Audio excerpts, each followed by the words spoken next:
दोस्तों, आज की कहानी है सासू माँ, आप मेरे पति के सामने काम का नाटक क्यों करती हो। चलो दोस्तों, कहानी को शुरू करते हैं।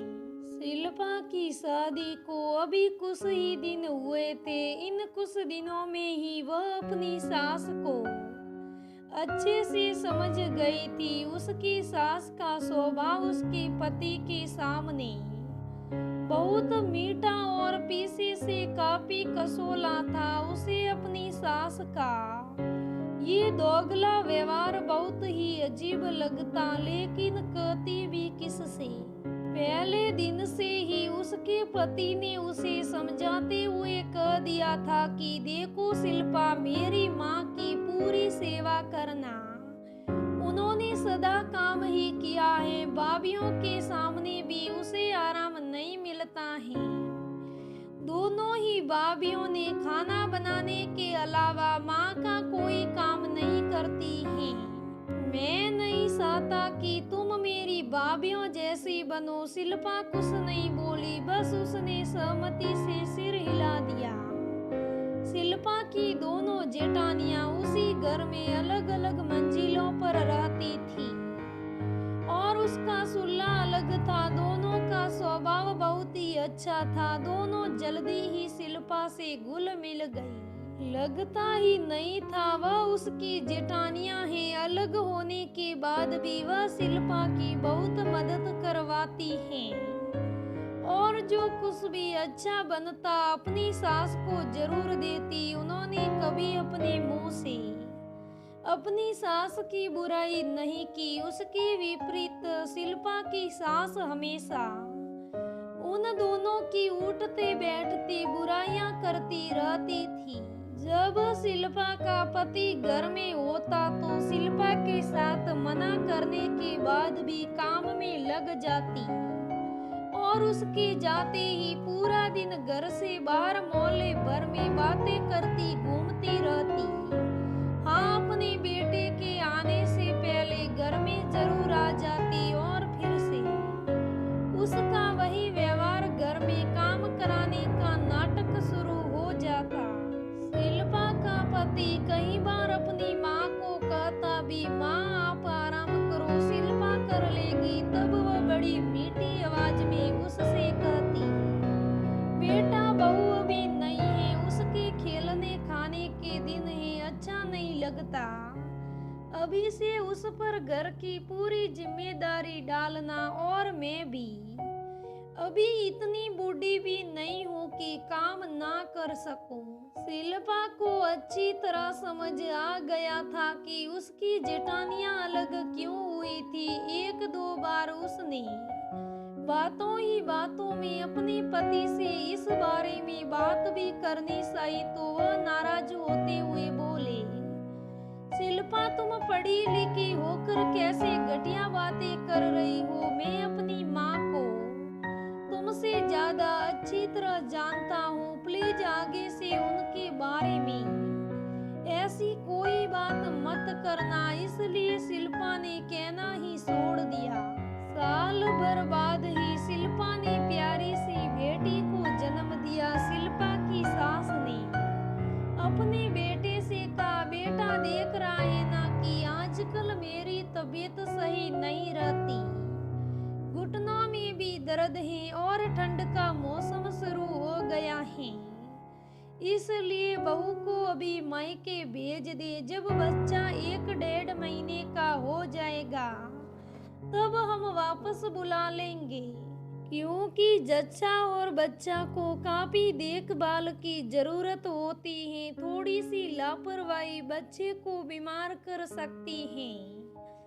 अगर मेरी तबीयत सही होती तो मैं ये कभी ना कहती। शिल्पा के पति ने जब उसे इस बारे में बात की तो उसने सहमति जता दी, क्योंकि उसे भी पता था अगर वो यहाँ ससुराल में रही तो 2-4 दिन बाद ही उसे काम में लगना पड़ेगा, जो उसके और उसके बच्चे की सेहत के लिए अच्छा नहीं होगा। अपनी सास की सारी चालाकी वो समझ रही थी, लेकिन वक्त की नजाकत देख वो चुप थी।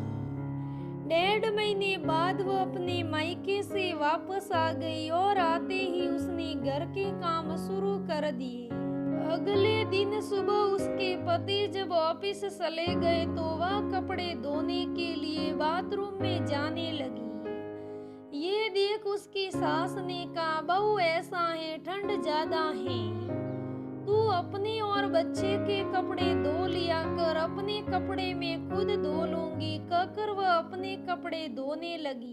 और शिल्पा अपने कमरे में बेटी को दूध पिलाने चली गई। तभी उसका पति अचानक वापस आ गया और अपनी माँ को कपड़े धोते देख बोला, माँ इतनी ठंड में आप कपड़े क्यों धो रही हो, अभी तो आप बीमारी से उठी हो। शिल्पा धो देगी, कोई बात नहीं बेटा, धो लूंगी मैं अपने कपड़े, आज तक भी धोती आई हूँ, काम करती रहूंगी तभी बहू को अच्छी लगूंगी, वरना कहकर चुप हो गई। शिल्पा का पति अंदर जाकर उस पर गुस्सा होते हुए बोला, शिल्पा तुमने भी अपनी जेठानियों वाला काम शुरू कर दिया, मैं समझी नहीं, आप क्या कहना चाहते हो और गुस्सा किसी बात पे हो। मैंने मना किया था कि माँ की तबीयत सही नहीं रहती, उनसे काम मत करवाया करो। अरे तुम हम तीनों के कपड़े धो सकती हो, तो माँ कोई गैर थोड़ी ना है, कोई तुम्हारी माँ के साथ ऐसा करे तो। ये सुनकर शिल्पा को बहुत गुस्सा आया, अब उसकी बर्दाश्त से बाहर था।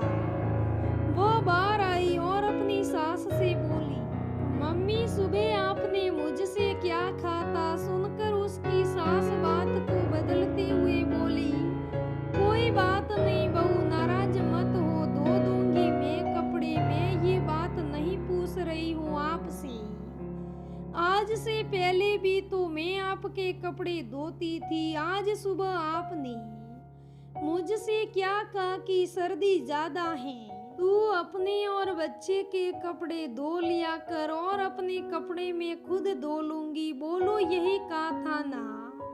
उसकी सास ने सप पकाते हुए सहमति से सिर हिला दिया। तो आप सीधा सीधा इनको भी तो यही बता सकती थी ना। फिर अपने पति की ओर देखते हुए बोली, सुन लिया आपने, आप हमेशा आंख मूंद कर अपनी माँ की बातों पर विश्वास करते आए हो और इसी अंधविश्वास का इन्होंने नाजायज फायदा उठाया है। मैं शुरू से इनका यही दोगला रवैया देखती व सहमती हूँ। इस कारण कई बार हम दोनों में झगड़ा भी हुआ, लेकिन मैं नहीं चाहती थी कि माँ बेटे के बीच में कारण संबंध खराब हो, लेकिन अब पानी सिर से ऊपर उठ गया है।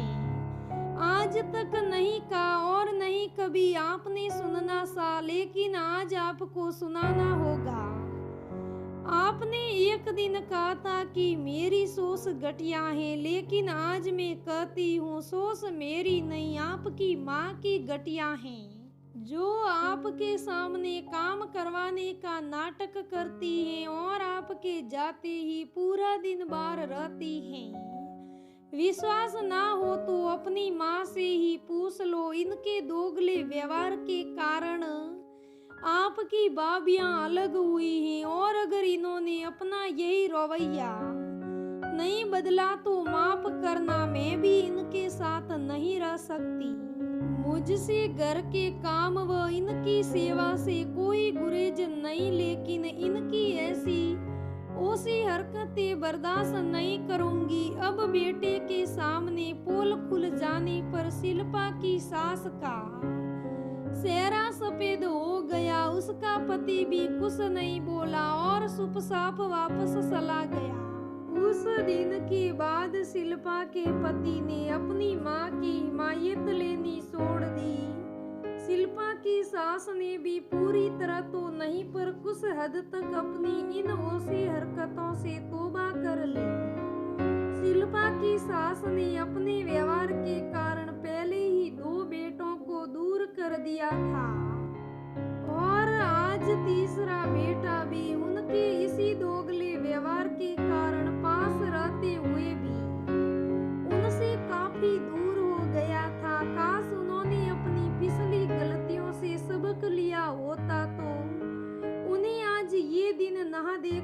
पड़ता। तो दोस्तों, ये आज की कहानी कैसी लगी मुझे कमेंट करके ज़रूर बताइएगा। अगर कहानी अच्छी लगे तो लाइक करना, शेयर करना, मेरे चैनल को सब्सक्राइब करना। धन्यवाद दोस्तों।